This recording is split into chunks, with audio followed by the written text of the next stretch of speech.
કચ્છમાં પ્રાકૃતિક ખેતી સાથે સંકળાયેલા ખેડૂતો ગુણવત્તાયુક્ત પાક સાથે તેમાંથી અવનવી ઉપયોગી પ્રોડક્ટ જાતે જ બનાવી બજારમાં પણ પ્રાકૃતિક પ્રોડક્ટ માટે પોતાનું અલગ સ્થાન બનાવી રહ્યા છે।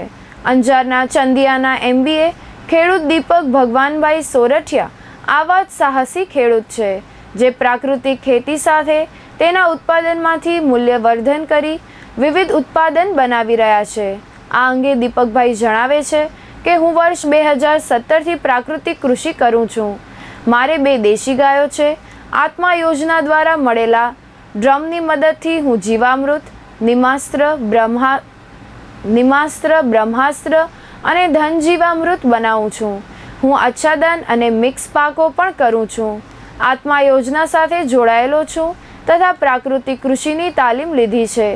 ખેતીવાડી તથા આત્માના અધિકારીશ્રીઓની મદદથી મેં પ્રાકૃતિક કૃષિ અપનાવી છે। આત્મા યોજના દ્વારા અંજાર તાલુકામાં યોજાતી તાલીમમાં હાજર રહીને માર્ગદર્શન સતત મેળવી રહ્યો છું। હાલ 7 એકરમાં પ્રાકૃતિક રીતે લીંબુની ખેતી કરી રહ્યો છું। આ સાથે કેરી અને સરગવો પણ ઉગાડ્યો છે। મારી તમામ પ્રાકૃતિક ઉત્પાદનોનું હું મૂલ્યવર્ધન કરીને તેમાંથી વિવિધ ઉત્પાદન બનાવું છું, જેમ કે લીંબુનું અથાણું, બિજોરાનું અથાણું, છાશનો મસાલો, સરગવાના પાનનો પાવડર વગેરેને બનાવીને વેચાણ કરું છું। આમ મને રાસાયણિક ખેતીના ઉત્પાદન કરતાં સારા ભાવ મળી રહે છે। પ્રાકૃતિક ખેતીના ઉત્પાદન માટે લોકો જાગૃત થયા હોવાથી તમામ પાક સારા ભાવમાં વેચાઈ જાય છે।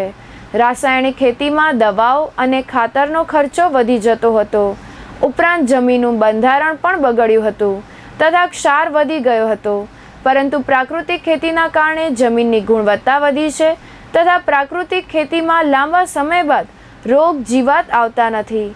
મારી એક જ અપીલ છે કે કચ્છમાં વધુને વધુ ખેડૂતો સ્વહિત તથા જનકલ્યાણના ઉદ્દેશથી પ્રાકૃતિક ખેતી તરફ વળે તે જરૂરી છે।